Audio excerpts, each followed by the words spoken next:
जाली accounts case, नैब ने mega money laundering case का ज़िमनी रेफरेंस इस्लामाबाद की एहतसाब अदालत में दायर कर दिया। आसिफ अली जरदारी, फरियाल तालपुर समेत 24 मुल्जिम नामजद।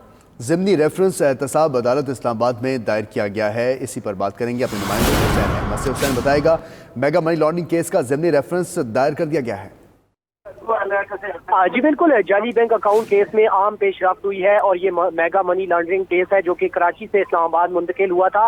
इस रेफरेंस में जो है, जब रेफरेंस दायर हुआ था उसमें 30 मुल्ज़मान को नामजद किया गया था, जबकि आज उसमें ज़िमनी रेफरेंस दायर किया गया है और उसमें मजीद 24 मुल्ज़मान को नामजद किया गया है, जिसमें नैब ने आसिफ अली जरदारी और फरियाल तालपुर समेत मजीद जो है वो 22 मुल्ज़मान को शामिल किया गया है। रेफरेंस में ये कहा गया है कि निजी बैंक के फंड का गलत इस्तेमाल किया गया है और बेनामीदार A1 इंटरनेशनल के नाम पर जमीन जो है वो खरीदी गई है। और साथ साथ रेफरेंस में ये भी कहा गया है कि मुल्ज़िम मुश्ताक अहमद जरदारी के प्राइवेट सेक्रेटरी रहे हैं और मुल्ज़िम मुश्ताक का साबिक सदर के साथ मुश्तरका अकाउंट भी सामने आया है। 8.3 बिलियन रुपए की रकम जो है वो जाली अकाउंट के जरिए निकलवाई गई है।